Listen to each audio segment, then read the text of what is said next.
ಹೆಣ್ಣುಮಕ್ಕಳ ಧ್ವನಿಯಾಗಿ ಕೆಲಸ ಮಾಡಿರ್ತಕ್ಕಂಥದ್ದು. ಅದರಲ್ಲೂ ಮುಸಲ್ಮಾನ್ ಹೆಣ್ಣುಮಕ್ಕಳ ಧ್ವನಿಯಾಗಿ ಹೆಚ್ಚು ಕೆಲಸಗಳನ್ನು ಮಾಡಿದ್ದಾರೆ. ಮೊದಲಿಗಿಂತ ಈಗ ಸಾಹಿತ್ಯದ ಜವಾಬ್ದಾರಿ ಹೆಚ್ಚಾಗ್ತಾ ಇದೆ.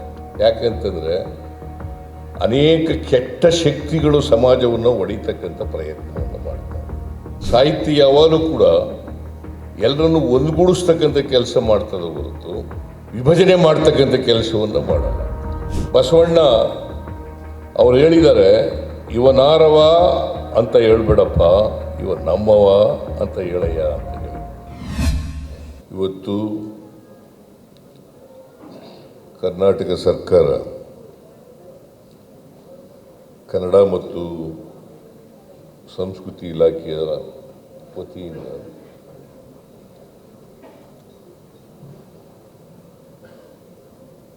ಇತ್ತೀಚೆಗೆ ಬೂಕರ್ ಪ್ರಶಸ್ತಿ ವಿಜೇತರಾದಂಥ ಶ್ರೀಮತಿ ಬಾನು ಮುಸ್ತಾಕ್ ಅವರಿಗೆ ಮತ್ತು 12 ಆಯ್ದ ಕಥೆಗಳು ಹಾರ್ಟ್ ಲ್ಯಾಂಪ್ ಅಂತಕ್ಕಂಥ ಹೆಸರಿನ ಪುಸ್ತಕವನ್ನು ಅನುವಾದ ಮಾಡಿದಂಥ ದೀಪಾ ಬಾಸ್ತಿ ಅವರಿಗೆ ಇವರಿಬ್ಬರಿಗೂ ಕೂಡ ಸರ್ಕಾರ ಅಭಿನಂದನೆಗಳನ್ನು ಹೇಳಬೇಕು ಅಂತೇಳಿ ಈ ಕಾರ್ಯಕ್ರಮವನ್ನು ಶಿವರಾಜ್ ತಂಗಡಿಗೆಯವರು ಏರ್ಪಾಡು ಮಾಡಿದ್ದಾರೆ.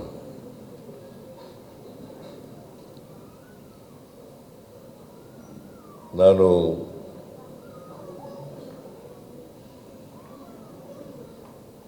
ಸರ್ಕಾರದ ಪರವಾಗಿ ಬಾನು ಮುಸ್ತಾಕ್ ಅವರಿಗೆ ಮತ್ತು ದೀಪಾ ಬಾಸ್ತಿ ಅವರಿಗೆ ಹೃದಯಪೂರ್ವಕವಾದಂಥ ಅಭಿನಂದನೆಗಳನ್ನು ಸಲ್ಲಿಸಲಿಕ್ಕೆ ಬಯಸ್ತೇನೆ.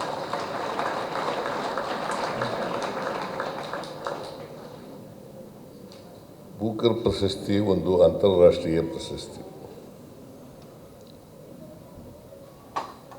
ಇಡೀ ದೇಶಕ್ಕೆ ಬಂದಿರತಕ್ಕಂಥದ್ದು 6 ಪ್ರಶಸ್ತಿಗಳು ಮಾತ್ರ. ಕರ್ನಾಟಕಕ್ಕೆ ಬಂದಿರತಕ್ಕಂಥದ್ದು 2 ಪ್ರಶಸ್ತಿಗಳು ಮಾತ್ರ. 2025ರಲ್ಲಿ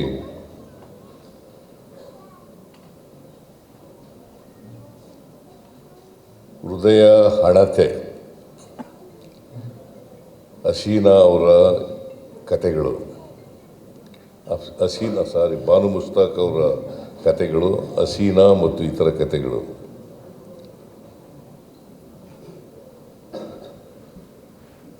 ಅವಕ್ಕೆ ಬೂಕರ್ ಪ್ರಶಸ್ತಿ ಸಿಕ್ಕಿದೆ. ಅದರಲ್ಲೂ ಕನ್ನಡದಲ್ಲಿ ಬರೆದಿರ್ತಕ್ಕಂಥ ಕತೆಗಳಿಗೆ ಇಂಗ್ಲೀಷ್ಗೆ ಅನುವಾದ ಆಗಿರ್ತಕ್ಕಂಥ ಪುಸ್ತಕಕ್ಕೆ ಪ್ರಶಸ್ತಿ ಸಿಕ್ಕಿರ್ತಕ್ಕಂಥದ್ದು ವಿಶೇಷ ಅಂಥೇಳಿ ನಾನು ಭಾವಿಸ್ಕೊಂಡಿದ್ದೇನೆ.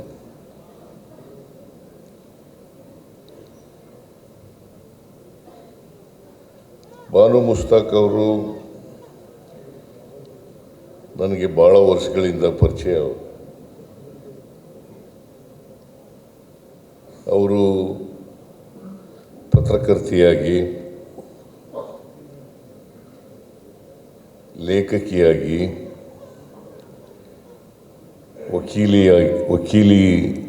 ವಕೀಲರಾಗಿ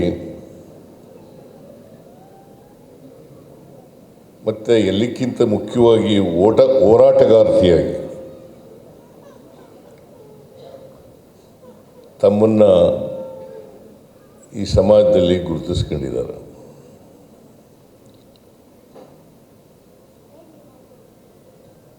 ಭಾಳಷ್ಟು ಜನ ಹೆಣ್ಮಕ್ಳು ಅವರ ವಯಸ್ಸಿನಲ್ಲಿ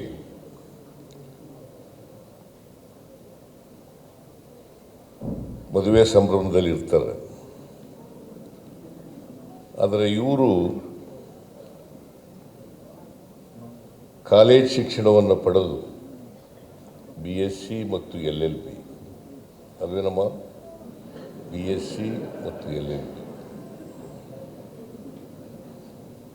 ಪದವಿಯನ್ನು ಪಡೆದು ತಮ್ಮನ್ನು ಸಂಪೂರ್ಣವಾಗಿ ಸಮಾಜಕ್ಕೆ ಅರ್ಪಿಸ್ಕೊಂಡಿದ್ದಾರೆ.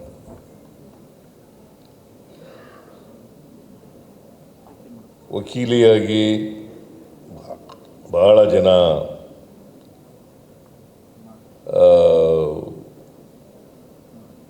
ಹೆಣ್ಮಕ್ಳಿಗೆ ನ್ಯಾಯ ಕೊಡಿಸ್ತಕ್ಕಂಥ ಪ್ರಯತ್ನವನ್ನು ಮಾಡಿದ್ದಾರೆ. ಇವರು ಲಂಕೇಶ್ ಪತ್ರಿಕೆ ಬರೀತಾ ಇದ್ರು.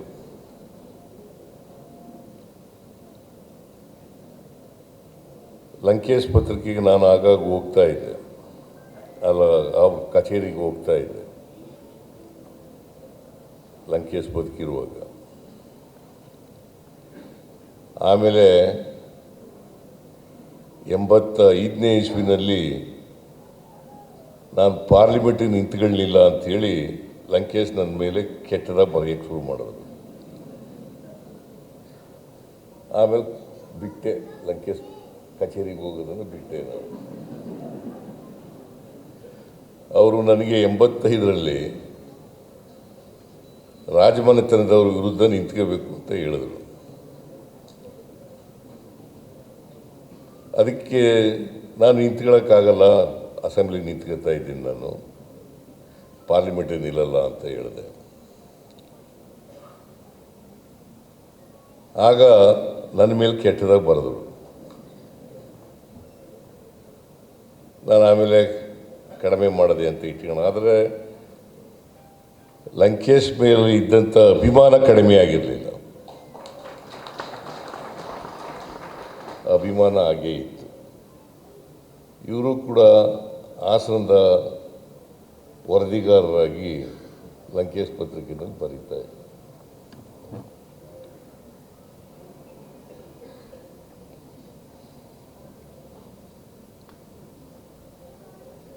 ಇವರು ಅನೇಕ ಪ್ರಶಸ್ತಿಗಳು ಸಿಕ್ಕಿದವೆ ಇವರಿಗೆ. ಕನ್ನಡ ರಾಜ್ಯೋತ್ಸವ ಪ್ರಶಸ್ತಿ, ಅತ್ತಿಮಬ್ಬೆ ಪ್ರಶಸ್ತಿ, ಕರ್ನಾಟಕ ಸಾಹಿತ್ಯ ಅಕಾಡೆಮಿಯ ಗೌರವ ಪ್ರಶಸ್ತಿ, ಕನ್ನಡ ಸಾಹಿತ್ಯ ಪರಿಷತ್ತು ಕೊಡಮಾಡುವ ಶತಮಾನೋತ್ಸವ ಗೌರವ ಪ್ರಶಸ್ತಿ, ಕರ್ನಾಟಕ ಕಲ್ಪವಲ್ಲಿ ಪ್ರಶಸ್ತಿ, ಕರ್ನಾಟಕ ಲೇಖಕಿಯರ ಸಂಘದ HB ಸಾವಿತ್ರಮ್ಮ ದತ್ತಿನಿಧಿ ಬಹುಮಾನ, ಗುಡಿಬಂಡೆ ಪೂರ್ಣಿಮಾ ದತ್ತಿನಿಧಿ ಪ್ರಶಸ್ತಿ, ಗಿರಿಜಾದೇವಿ ದತ್ತಿ ಪ್ರಶಸ್ತಿ, ಶ್ರವಣಬೆಳಗೊಳ ಮಹಾಮಸ್ತಾಭಿಷೇಕ ಪ್ರಶಸ್ತಿ ಸೇರಿದಂತೆ ಅನೇಕ ಪುರಸ್ಕಾರಗಳು ಇವ್ರಿಗೆ.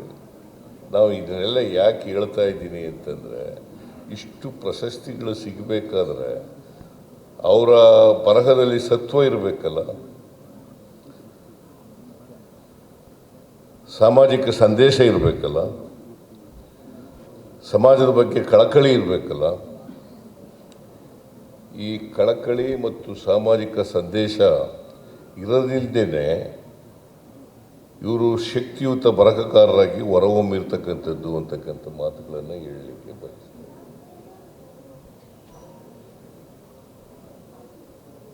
ಇವರು ಅವರ ಕಥೆಗಳ ಮೂಲಕ ಇಡೀ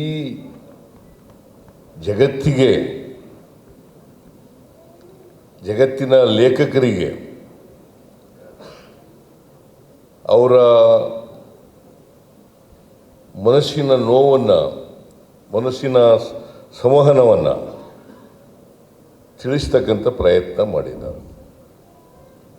ಇಲ್ಲಿ ಕೂಡ ಸಮಾಜದಲ್ಲೂ ಕೂಡ ಭಾಳಷ್ಟು ಹೆಣ್ಮಕ್ಕಳ ಧ್ವನಿಯಾಗಿ ಕೆಲಸ ಮಾಡಿರ್ತಕ್ಕಂಥದ್ದು, ಅದರಲ್ಲೂ ಮುಸಲ್ಮಾನ್ ಹೆಣ್ಮಕ್ಕಳ ಧ್ವನಿಯಾಗಿ ಹೆಚ್ಚು ಕೆಲಸಗಳನ್ನು ಮಾಡಿದ್ದಾರೆ. ಇವರಿಗೆ ವೈಚಾರಿಕತೆ ಇತ್ತು. ಆ ವೈಚಾರಿಕತೆ ಇದ್ದದರಿಂದಲೇ ಗೊಡ್ಡು ಸಂಪ್ರದಾಯಗಳು, ಕಂದಾಚಾರಗಳು ಇವುಗಳ ವಿರುದ್ಧವಾಗಿ ಹೇಳ್ತಕ್ಕಂಥ ಎದೆಗಾರಿಕೆ ಇವರಲ್ಲಿ ಬೆಳೆಸ್ಕೊಂಡಿರೋದನ್ನು ನಾವು ಗುರುತಿಸಲಿಕ್ಕೆ ಸಾಧ್ಯ ಆಗ್ತದೆ. ಅದು ಎಲ್ರಿಗೂ ಬರಲಿಕ್ಕೆ ಸಾಧ್ಯ ಆಗೋದಿಲ್ಲ.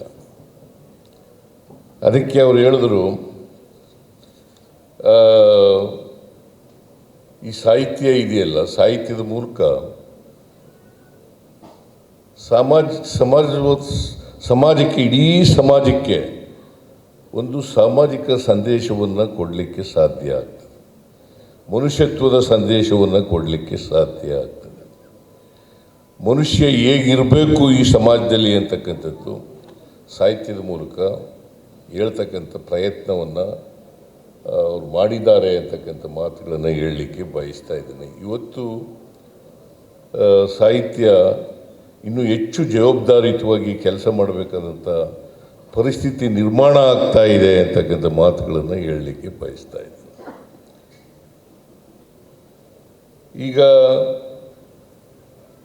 ಮೊದಲಿಗಿಂತ ಈಗ ಸಾಹಿತ್ಯದ ಜವಾಬ್ದಾರಿ ಹೆಚ್ಚಾಗ್ತಾ ಇದೆ. ಯಾಕಂತಂದರೆ ಅನೇಕ ಕೆಟ್ಟ ಶಕ್ತಿಗಳು ಸಮಾಜವನ್ನು ಒಡೆಯತಕ್ಕಂಥ ಪ್ರಯತ್ನವನ್ನು ಮಾಡ್ತಾರೆ. ಸಾಹಿತ್ಯ ಯಾವಾಗಲೂ ಕೂಡ ಎಲ್ಲರನ್ನು ಒಂದುಗೂಡಿಸ್ತಕ್ಕಂಥ ಕೆಲಸ ಮಾಡ್ತದೆ ಹೊರತು ವಿಭಜನೆ ಮಾಡ್ತಕ್ಕಂಥ ಕೆಲಸವನ್ನು ಮಾಡಲ್ಲ. ಇದನ್ನು ನಾವು ಎಲ್ಲರೂ ಕೂಡ ಅರ್ಥ ಮಾಡ್ಕೊಂಡಿದ್ದೀವಿ, ಸಾಹಿತಿಗಳು ಅರ್ಥ ಮಾಡ್ಕೊಂಡಿದ್ದಾರೆ ಅಂತಕ್ಕಂಥದ್ದು ನನ್ನ ಅನುಭವದ ಮಾತುಗಳು. ಕನ್ನಡ ಸಾಹಿತ್ಯ ಭಾಳ ದೀರ್ಘ ಇತಿಹಾಸ ಇರ್ತಕ್ಕಂಥದ್ದು. ಸುಮಾರು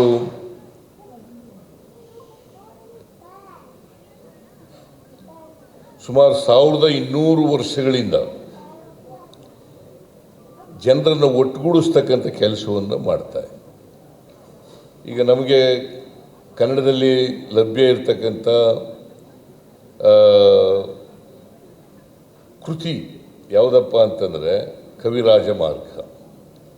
ಆ ಕವಿರಾಜ ಮಾರ್ಗದಲ್ಲಿ ಏನು ಹೇಳ್ತದೆ ಅಂತಂದರೆ, ಪರಧರ್ಮ ಪರ ವಿಚಾರಗಳನ್ನು ಸಹಾನುಭೂತಿಯಿಂದ ನೋಡುವುದೇ ನಿಜವಾದ ಒಡವೆ. ಪರಧರ್ಮ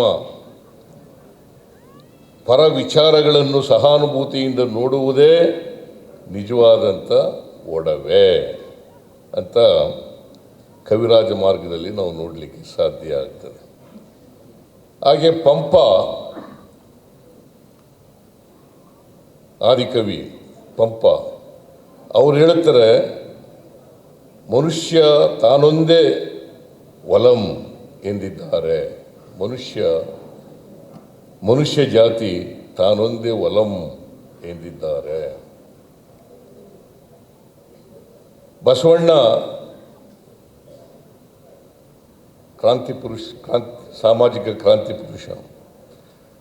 ಅವ್ರು ಹೇಳಿದ್ದಾರೆ, ಇವನಾರವ ಅಂತ ಹೇಳ್ಬೇಡಪ್ಪ, ಇವ ನಮ್ಮವ ಅಂತ ಹೇಳಯ್ಯ ಅಂತ ಹೇಳಿ.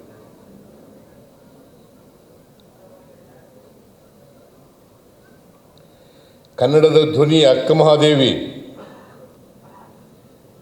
ಬಹುಶಃ ಮೊದಲನೇ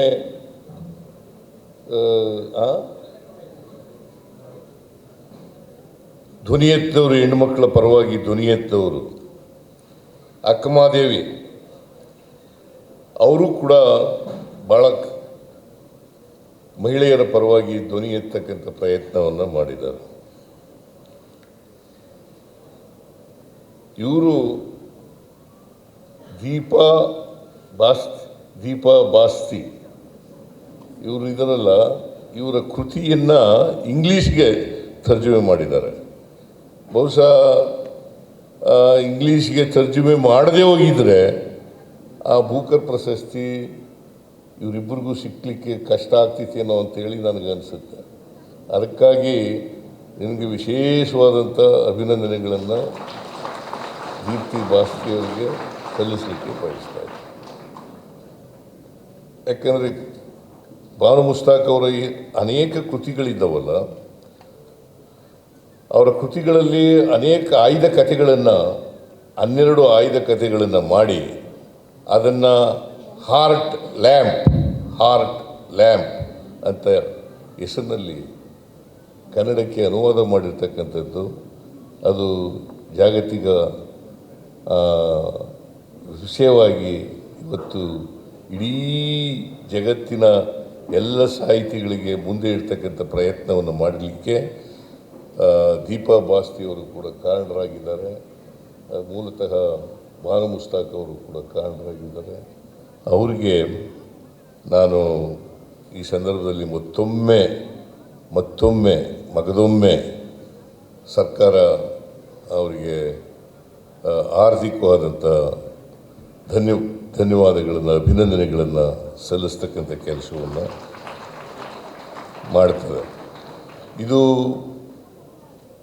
ಕನ್ನಡಕ್ಕೆ ತಂದಿರತಕ್ಕಂಥ ಗೌರವ ಅಂತ ಭಾವಿಸ್ಕೊಂಡಿದ್ದೇನೆ. ಕನ್ನಡ ಸಾಹಿತ್ಯಕ್ಕೆ ಸಂದಂಥ ಗೌರವ ಅಂತ ಭಾವಿಸ್ಕೊಂಡಿದ್ದೇನೆ. ಇದು ಇವರಿಬ್ಬರಿಗೆ ತಂದಂಥ ಇಡೀ ಕನ್ನಡ ಸಾಹಿತ್ಯಕ್ಕೆ ಗೌರವ ತರ್ತಕ್ಕಂಥ ಕೆಲಸವನ್ನು ಮಾಡಿದ್ದಾರೆ. ಅದಕ್ಕಾಗಿ ಅವ್ರನ್ನ ಅಭಿನಂದಿಸಬೇಕು ಅಂತೇಳಿ ಸರ್ಕಾರ ತೀರ್ಮಾನ ಮಾಡಿ ಇವತ್ತು ಅಭಿನಂದಿಸ್ತಕ್ಕಂಥ ಕೆಲಸವನ್ನು ಮಾಡಿದ್ದೀವಿ. ಇದ್ರ ಜೊತೆಗೆ ಬಾನು ಮುಸ್ತಾಕ್ ಅವರ ಪುಸ್ತಕ ಇದೆಯಲ್ಲ, ಅವುಗಳನ್ನು ನಮ್ಮ ಲೈಬ್ರರಿ ಮತ್ತು ಪಂಚಾಯಿತಿ ಲೈಬ್ರರಿಗಳಿಗೆ ಅವುಗಳನ್ನು ಕೊಂಡ್ಕೊಳ್ತಕ್ಕಂಥ ಕೆಲಸವನ್ನು ಮಾಡ್ತೀವಿ. ಒಂದು. ಎರಡನೇದು, ಕನ್ನಡ ಸಾಹಿತ್ಯ ಇದೆಯಲ್ಲ, ಆ ಸಾಹಿತ್ಯದಿಂದ ಪ್ರಮುಖವಾದಂಥ ಪುಸ್ತಕಗಳನ್ನು ಇಂಗ್ಲೀಷ್ಗೆ ತರ್ಜುಮೆ ಮಾಡ್ತಕ್ಕಂಥ ಕೆಲಸಕ್ಕೆ ಸರ್ಕಾರ ಹಣ ಕೊಡುತ್ತದೆ ಅಂತಕ್ಕಂಥ ಮಾತುಗಳನ್ನು ಕೂಡ ಹೇಳಬೇಕಿದೆ. ಅದ್ರ ಜೊತೆಗೆ ಇವರಿಬ್ಬರಿಗೂ ಸರ್ಕಾರ 10 ಲಕ್ಷ ಪ್ರತಿಯೊಬ್ಬರಿಗೂ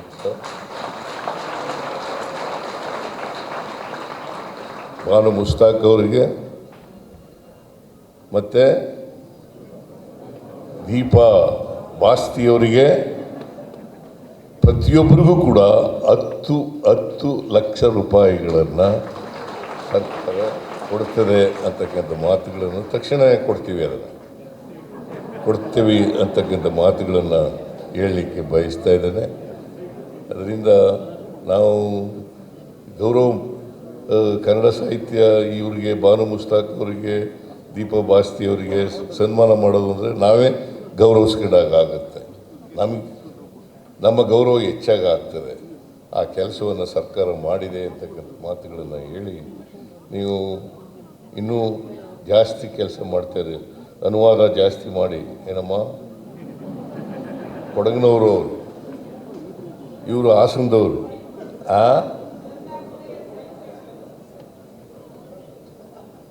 ಅವರು ಪತ್ರಿಕೋದ್ಯಮದಲ್ಲಿ ಸ್ನಾತಕೋತ್ತರ ಪದವಿ ಮಾಡಿದ್ದಾರೆ. ಇನ್ನಷ್ಟು ಅವರ ಲೇಖನಿಂದ ಬರಲಿ, ಬಾನು ಮುಸ್ತಾಕ್ ಅವರ ಲೇಖನಿಂದ ಬರಲಿ, ಸಮಾಜದ ಬದಲಾವಣೆ ಆಗಲಿಕ್ಕಂಥ ಪ್ರಯತ್ನ ಮಾಡಲಿ ಅಂತಕ್ಕಂಥ ಮಾತುಗಳನ್ನು ಹೇಳಿ ನನ್ನ ಮಾತುಗಳನ್ನು ಮುಗಿಸ್ತೇನೆ.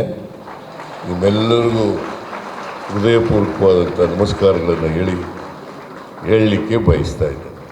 ಜೈ ಹಿಂದ್, ಜೈ ಕರ್ನಾಟಕ. ಮತ್ತಷ್ಟು ವಿಶೇಷ ವಿಡಿಯೋಗಳನ್ನು ನೋಡಲು ಮತ್ತು ಹೊಸ ವಿಡಿಯೋಗಳ ಬಗ್ಗೆ ತಿಳಿಯಲು ಈ ದಿನ .com ಯೂಟ್ಯೂಬ್ ಚಾನೆಲ್ ಸಬ್ಸ್ಕ್ರೈಬ್ ಮಾಡಿ ಮತ್ತು ಬೆಲ್ ಐಕಾನ್ ಕ್ಲಿಕ್ ಮಾಡಿ.